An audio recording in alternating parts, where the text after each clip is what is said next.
Hi everyone, Cliff here again. It's October 4th of 2023. I'm back out in this Wolfskill orchard planted in March of 2022. Trying to speak up, harvest going on behind me and the neighbors.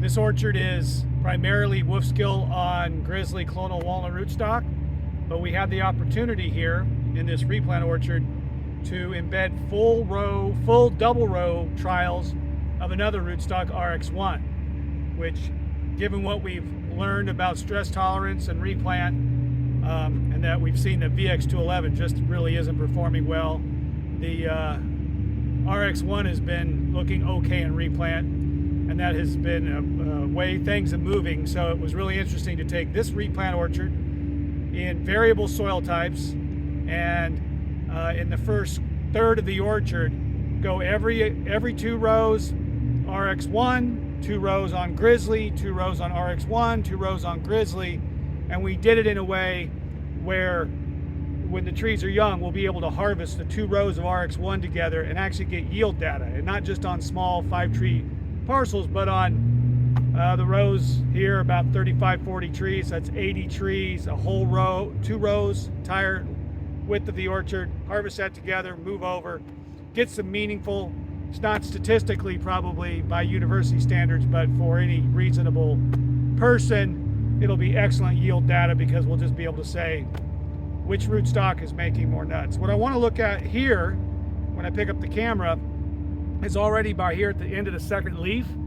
And we've just had some rain and it's been relatively cool. Trees are starting to shut down, Wolfskill being an early variety, so they're starting to look a little shaggy. And the Wolfskill's had some budwood taken out of it.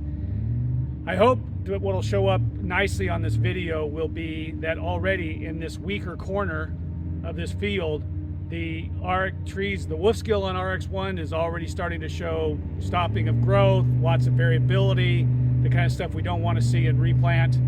And the trees on Grizzly are trucking along up through the second leaf.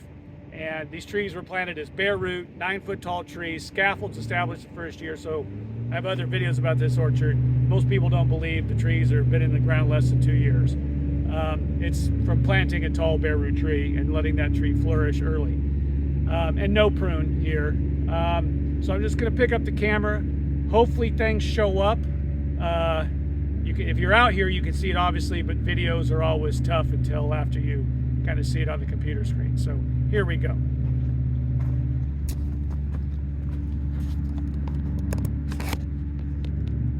All right. So we have here is 2 rows of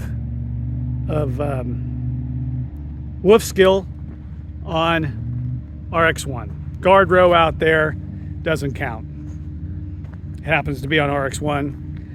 So I think probably the easiest way I'll show this is the grow tubes. The grow tubes are still got plenty of space around the trees on RX1. And this tree kind of tells a story. That's a Wolfskill on RX1. Hasn't done any growth this year.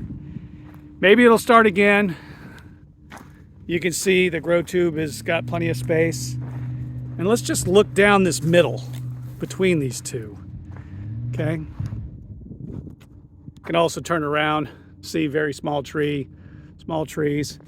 Okay. In this particular case, yellow is RX1, pink ribbons are Grizzly. So here we're going to come to 2 rows of Wolfskill on Grizzly. The grow tubes, which were used instead of regular paper tree protectors, literally kind of bursting there. Same thing over here. The trees are massive, lots of top growth, and maybe just by panning over and seeing we have to come down to see those trees on RX1. Come over here. I always say this, I know with a drone this would be so much easier and more obvious, but you know, we're just simple farmers. Okay, so, and again, what we see with Grizzly over and over is it might grow a little slower the tougher the conditions get, but it's very uniform. So here that tree's been in the ground less than 2 years. It's 18 feet tall and very uniform. Same thing that way. Okay, now we're going to come back over to 2 rows on RX1 again. Small trees.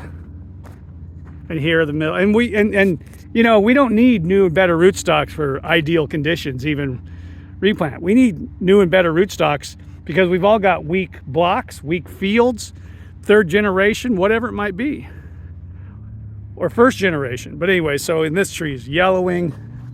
There's some early yellowing on that tree. I'm sure it'll be fine. I just think that, you know, when trees are stressed, they start going dormant earlier. This middle really tells it in these, that tree. So then we're gonna go over here.